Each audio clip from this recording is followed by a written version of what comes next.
May disenyo ang Panginoon sa bawat isa sa atin at maaaring nag-aantay pa tayo ng malaking milagro, pero what if yung milagro nasa kamay mo na?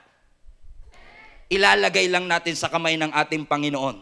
Amen? Because our purpose, especially the Gen Zs, the Alpha, the Beta, naniniwala ako, matayog, malaki, mataas ang pagtawag ng Panginoon sa inyong mga buhay. And your purpose is not just to make a living. Your purpose is to make an impact. Your purpose is not to make an impression, sumayaw sa TikTok para makakuha ng maraming views. No, that's not your purpose. Your purpose is not to make an impression. Your purpose is to make a difference. You are called to be the salt and the light of this world. At ang asin dapat maalat. At ang ilaw dapat maliwanag. Kapag yung asin maliwanag at yung ilaw maalat, may problema po tayo doon. Kasi lahat ng asin dapat maalat at lahat ng ilaw dapat maliwanag. Ang tanong, may alat ka pa ba? Tanungin mo ang katabi mo, may alat ka pa ba? Asim yata yun, pastor. Amen, may alat ka pa ba? Why? Because God designed you to make an impact. At alam niyo, ibig sabihin ng impact, you will leave a mark. So don't desire to be noticed. Desire to be known. Because God already called you by your name. Naalala ko, nung nagtatrabaho pa ako, mahilig ako manood ng basketball, yung PBA. Talaga nanonood ako ng live sa PBA. Pagka San Miguel fan kasi ako eh. Alam nyo, pag nandun ka na sa arena, Araneta Coliseum, grabe sigawan ng mga tao doon. Pati ako napapasigaw na eh. Defense! Defense! Tapos yung mga favorite player mo, hey, Danny! Sumisigaw ako dun sa mga taong hindi sure kung panalo. Pagkatapos ng laro, wala na akong boses, talo pa kami. Tapos sumisigaw ako dun sa player na hindi naman ako kilala. Pero kapag sumisigaw ka para sa Diyos, when you are shouting His name, una sa lahat, panalo siya. Pangalawa sa lahat, kilala ka niya. Bakit? May purpose ang Panginoon sa iyong buhay. Amen? Nasabi ko na yata ito last year, pero sasabihin ko uli. Sino po sa inyo may toothbrush? Taas kamay lahat may toothbrush. Yung ginagamit ha. Taas po lahat na may toothbrush. Saan nyo binili yung toothbrush nyo? Doon po ba sa tindahang pinagbilan nyo ng toothbrush nyo? Yung toothbrush na kinuha mo, may katabing toothbrush? Hindi mo ba naisip yung mararamdaman nung naiwang toothbrush? Nung kinuha mo yung toothbrush na yon, may pinagsamahan na sila. Nakabuo na sila ng matagal na friendship. Meron na silang fraternity, toothbrush-tity. Tapos nung kinuha mo siya, ano kaya sinasabi ng mga naiwan? Pre, sulat ka, pre. Pre, sulat ka. Because mamimiss ka namin. Pero, bakit mo kinuha yon? Kasi gusto mong magamit para saan? Para sa ngipin mo. Correct? Alam niyo po ba ang tawag noon sa religious term? Consecration. Literal mo siyang inihiwalay para sa isang purpose. Kasi may purpose yung sipilyo mo kung ba't mo siya kinuha. Binili mo ba yan kasi favorite color mo? O binili mo yan kasi mura? May purpose ka pa rin kung ba't mo siya kinuha. Correct? Question. Para saan? Panglinis ng ngipin. Klaruhin nyo. Kaninong ngipin yan? Okay, panlinis ng ngipin nyo. Question. Pwede ko bang hiramin yung toothbrush nyo? Papanglinis ko. Oh, grabe, diring-diri naman kayo. Yung mga nasa unan, ear. Pwede ko bang gamitin yung toothbrush mo para maipanglinis ng ngipin ko? Pwede. Technically pwede, pero hindi mo siya binili para sa ngipin ko. Binili mo siya para sa ngipin mo. Correct? Pwede ko bang ipanglinis ng sapatos ko yung toothbrush mo? Grabe, diring-diri naman ah. Pero pwede, di ba? Pero hindi mo siya binili para dun sa sapatos ko. Eh bakit ka nagsisettle na pinangpupunas ka ng sapatos kung may purpose ka naman talaga? Nagsisettle ka sa less if you have an access for so much more. May purpose ang buhay mo. Pastor, ba't ba kasi importante yung purpose na yan? Oo, kasi importanteng alam mo ang purpose mo para alam mo kung ano yung hindi mo purpose. Ang lalim, di ba? Bakit? Kasi maraming mga kabataan nag-aaksaya ng panahon na ginagawa na yung hindi naman nila purpose.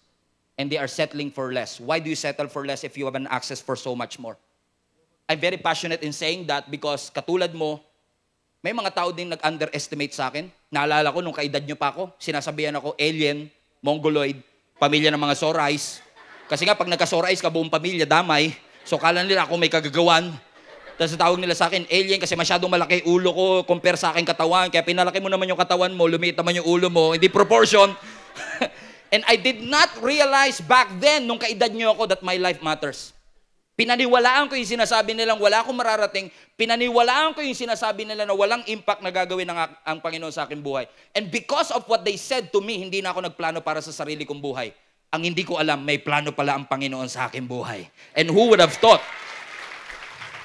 And I'm not trying to make this message about me, pero sino bang mag-aakala na yung tinuksong alien, mongoloid, pamilya ng mga Sorais, yung sinabi yung walang mararating, walang talento, at walang mapupuntahan ay gagamitin ng Panginoon ngayon by the grace of God to reach millions of people through social media. By the grace of God. Palapakan natin ang ating Panginoon. At kung kayang gamitin ng Panginoon yung isang alien, mongoloid, pamilya ng mga Sorais sa katulad ko, kayang-kaya kang gamitin ng Panginoon para pagpalain ng napakaraming tao. Amen? You are designed to make a difference. You are designed to make an impact. Sabi mo yan sa katabi mo, you are designed to make a difference. You are designed to make an impact. Impact that will last. Kaya gusto kong sabihin sa inyo, hindi ko alam kung naiintindihan na ninyo, but I'm gonna plant this seed anyway. Huwag mong ipagpapalit ang gusto mo talaga sa gusto mo lang ngayon. Don't trade the ultimate for the immediate. Don't trade the eternal for the temporal. May planong maganda ang Panginoon. Ang Apple, ang Samsung, in thousands of years, wala na yung mga kumpanya na yan, but the church will still be here. Walang human kingdom that will last. Only the kingdom of God will last. So if I were you, I will invest in the kingdom of God because the kingdom of God will last. Punuin natin ang langit para sa kanyang kaluwalhatian. Amen. Pwede niyang kainin yung tinapay na yon habang ang lahat ay nagugutom. Konti lang naman yung meron siya. He doesn't have much, but he has something. You don't have much, but you got something in you that God will use. So what Jesus did, are you ready? Hallelujah. Are you ready? Verse 11. So Jesus took the loaves, gave thanks to God. Ilan yung pinagpasalamat ni Jesus? 5 loaves and 2 fishes. Enough ba yung 5 loaves and 2 fishes to feed 12,000? No. Hindi sapat, pero pinagpasalamat pa rin. May kilala ba kayong ganyan? Yung konti, pinagpapasalamat. Kasi kung ako yon, kung konti, Lord, di sapat to eh. Yung konti, nirereklamo. Kaya hindi ma-multiply eh. Kasi kapag marunong kang magpasalamat, kahit konting meron ka, hallelujah, pwede kang gamitin ng Panginoon. Pwedeng i-multiply. If you give, you're not enough to the God of more than enough. God is able to multiply. You're not enough. Do not look at your deficiency. Look at God's sufficiency. Because God is enough. He is enough and He will be enough. So He gave thanks to God. Everybody read verse 11. So Jesus took the loaves, gave thanks to God, distributed them to the people. Afterward, He did the same with the fish, and they all ate as much as they wanted. After everyone was full, verse 12. Amen? After everyone was full, Jesus told the disciple, now gather the leftovers so that nothing is wasted. Verse 13, so they pick up the pieces and filled 12 baskets with scraps left by the people who have eaten from the 5 barley loaves. Akalain mo yun, 5 tinapay lang at 2 isda, sumobra pa ng ilang basket? 12 basket. Sabi mo sa katabi mo, God is able to multiply what you have. God is able to multiply what you have. At ang sabi ng verse 14, when the people saw Him do this miraculous sign, they exclaimed, and He said, surely this is the prophet that we've been expecting. So sabi ng scripture, here you go, kinuha ni Jesus yung 5 loaves and 2 fishes, He gave thanks, at sabi ng scripture, dinistribute niya sa mga disciples and to the people. Now, kapag nanonood kayo ng mga Jesus film, especially ngayong mga Holy Week, marami mga Jesus film, pansinin nyo sa mga pelikula, pag pinapanood yung Jesus film. Sa Jesus film, ganito usually, pag tinaas ni Jesus yung basket na may 5 tinapay at 2 isda, biglang dumadami, di ba, sa ibabaw? At pagbaba niya, marami na kagad and He will distribute. Apparently, when you look at the scripture and when you compare it to other passages, apparently, nung ipinagpasalamat ng ating Panginoong Yesus yung tinapay, nung binaba niya, hindi pa dumami. Tapos binigay niya yung 5 tinapay, dinistribute niya sa mga tao na 5 tinapay pa rin. Can you imagine being a disciple if that were true? Sabi ni Lord, Lord, thank you. Father, salamat po. Pag 5 tinapay pa rin. O Peter, James, John, distribute nyo. Sabi ni Peter, Lord, ako nga, kulang pa to eh. You know what? But they did obey God. Sabi na scripture, they distributed it to the people. The disciples themselves distributed it. Imagine niyo kung si Peter ang nataon sa inyong leader. O Brad, nakikita mo to, ang liit lang nito. 5 tinapay lang, hinati pa namin sa 12, ha? Ikaw, kilala kita, matakaw ka eh. Konti lang kuha mo, ha? Ikaw, tigas ang ulo mo, kanina ka pa kain ng kain dyan. Ikaw, natulog ka kanina during preaching, hindi ka kasama. Biro lang. Amen? Pero ang sabi ng scripture, he distributed it. And apparently, habang dinidistribute nila, doon na multiply ng Lord yung tinapay. And the resources keep coming, even though it started only with 5 loaves and 2 fishes. The miracle did not happen, I say this respectfully, not in the hands of God, in the hands of Jesus. It happened in the hands of the disciples. That when God entrusted them with little and obeyed God, even though it's illogical, God multiplied it. And God used the not enough to feed 15 or 12,000 people. Palapakan natin ang Panginoon. At sino ginamit ng Panginoon? Yung bata. Yung young boy. Yung discounted. Yung hindi pinapansin. Kaya pala ang sabi ni Apostle Paul kay Timothy, in which nagre-resonate pa rin sa akin 25 years later, do not let anyone despise you because you are young. Sabi ng 1 Timothy 4:12. Why? Ang pagiging bata, hindi limitasyon. Ang pagiging bata, opportunity. Alam ko, ang mundo at society natin, sinusukat ka at ang credibility mo based sa edad at experience mo. Pero ang Diyos hindi mag-aantay na tumanda ka bago kanya magamit. Pwede ka nang gamitin ng Panginoon as young as you are para magamit sa kanyang kaluwalhatian. And if God can use that young boy and use what he had to feed 12,000 people, I believe that what God has entrusted in your hand, pwede ring i-multiply ng ating Panginoon. Siguro tong bata na to, gumising siya nung umaga na yun, wala siyang kamalay-malay na siya igagamitin ng Lord to feed 12,000 people. Pero nung kinuha ng Lord, nung inoffer niya yung bagay na meron siya, ang sabi ng scripture, God is able to multiply it and fed 12,000 people. Sino pa yung naaalala nyo sa Bible na meron ding tinapay na dala-dala sa Old Testament? Do you remember David? Kung kilala nyo si David sa 1 Samuel 17, ang sabi ng scripture, itong si David, chosen as a king, pero wala sa palasyo. Ang sabi ng scripture, yung kanyang mga kapatid na panganay, yung first 3 na panganay na kanyang kapatid, si Eliab, si Abinadab at si Shammah, warrior. Ang sabi ng scripture, bago pa ang 1 Samuel 17, itong si Goliath, sino sa inyo nakakilala kay Goliath? Si Goliath sa 1 Samuel 17, ang height daw po niya approximately 9 feet 6 inches ang kanyang height. Halos kasing tangkad ng basketball court. He was a trained, experienced warrior.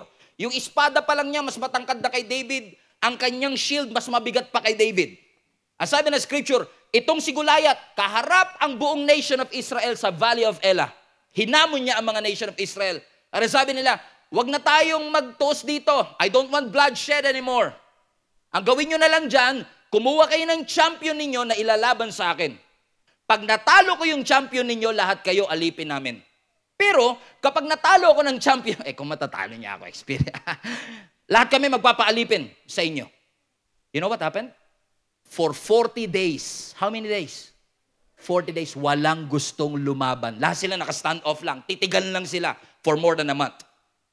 Finally, until one day. Everybody say one day. Ang sabi ng Bible, gumising si David isang umaga, kinausap siya ng kanyang tatay, David, hatiran mo ng tinapay at keso ang iyong mga kapatid. Tinapay din. Hatiran mo ng tinapay at keso ang iyong mga kapatid na 1 buwan na mahigit dun sa Valley of Elah kasi walang gustong lumaban. So si David hindi nandoon sa Valley of Elah para labanan si Goliath. Nandun siya para maghatid at magdala ng tinapay. It was not part of his agenda. Ano dala niya lang? Tinapay at keso. Pag pinagsama mo, cheese bread. Come on, lalim nun, Brad. Amen. Dala-dala ni David, cheese bread. Pupunta siya sa labanan. Imagine niyo to, 16-year-old boy, payat na payat, may hawak ng plastic bag ng cheese bread. Pupunta sa Valley of Elah para magatid ng pagkain sa mga kapatid niya. Ang sabi ng Bible, pagdating niya sa Valley of Elah, may nakausap siyang soldier. Sabi ni David, ano nangyayari dito? Ang sabi ng soldier, kasi yung si Goliath to, yung matangkad na yan. 1 buwan na kami mahigit tinahamon yan. Kahit si Haring Saul, ayaw naman lumaban kasi masyadong matangkad. Tingnan mo naman, ang laki ng katawan, ang tangkad, 9'6" ang height ba naman Ano sabi niya, ganun ba? Saktong-sakto, habang kausap ni David yung soldier, lumapit na naman si Goliath. Paraphrase, ang sabi ni Goliath, ano, wala pa ba kayo lalaban sa akin? Labanan niyo ako. Kung matatalo ko kayo, lahat kayo magpapaalipin sa akin. But this time, for 40 days, walang nakakarinig sa kanya. But this time, narinig ni David, 16-year-old boy, payat, may hawak na plastic bag ng cheese bread. At ito sinabi ni David sa soldier, who is this uncircumcised Philistine that is mocking the armies of the living God? I will fight him. Sa Tagalog,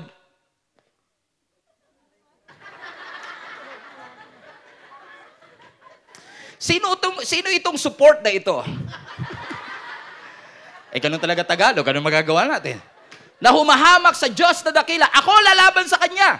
Wala to sa Bible, pero ano kaya sabi ng soldier? Ikaw? 16-year-old payat, ano yung hawak mo? Plastic bag ng cheese bread? Ikaw ang lalaban sa Kanya? David was offended.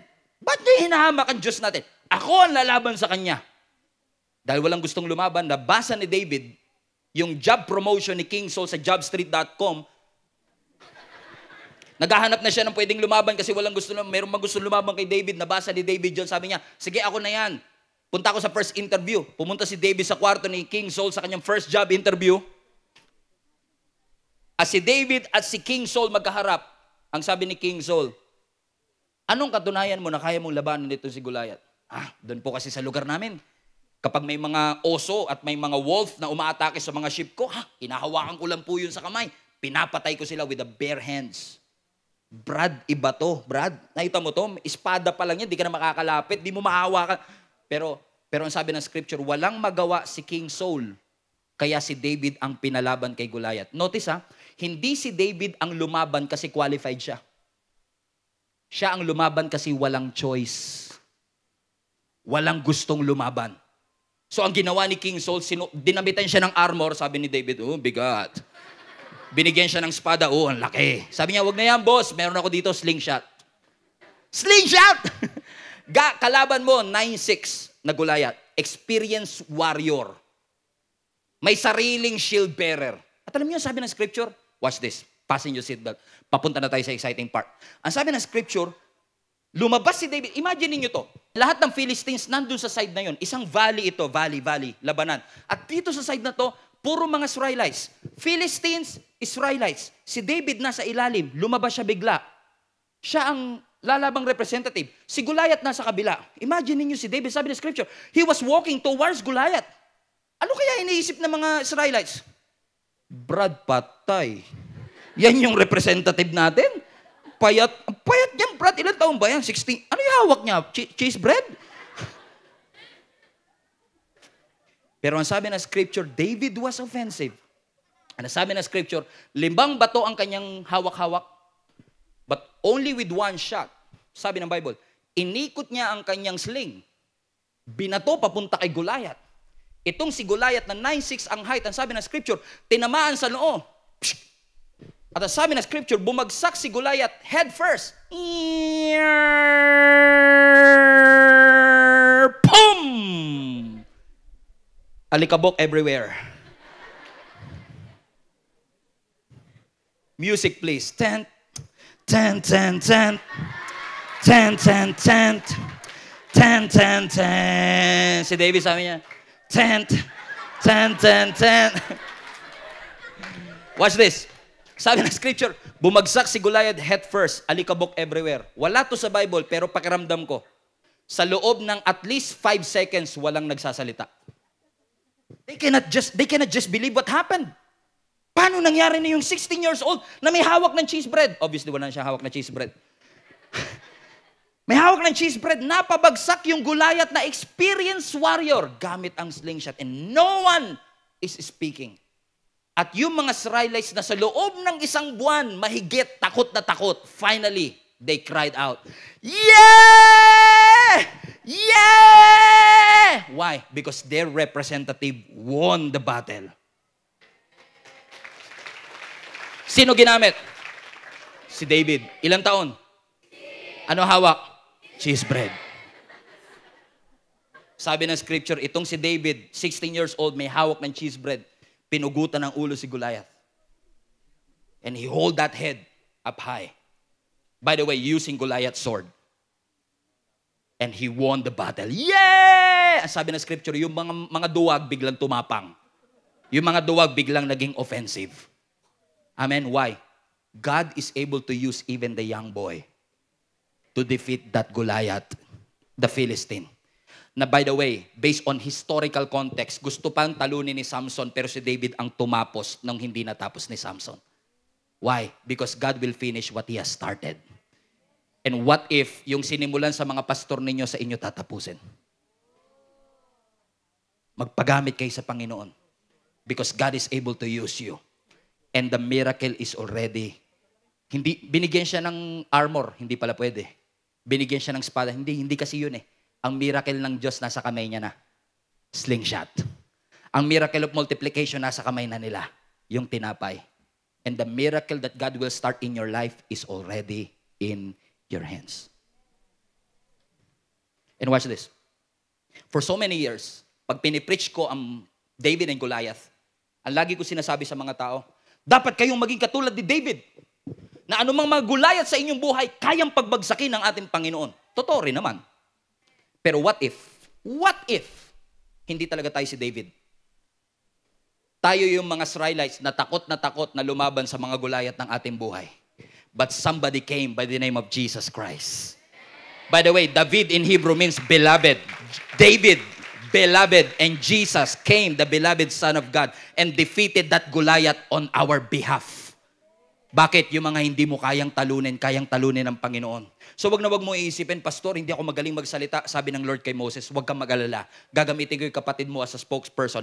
After all, hindi naman salita mo ang mahalaga rito. Yung salitang ibibigay ko sa'yo. Ikaw lang ang gagamitin ko. But if you are willing to be used by God, pwede kang gamitin ng Panginoon. The bigger question lang is, are you available?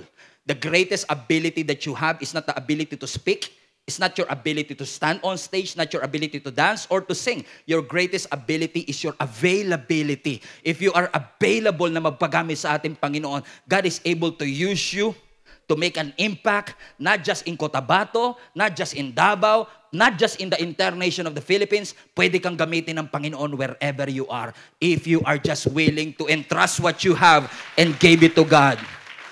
Gusto nyo ba yon, mga kapatid?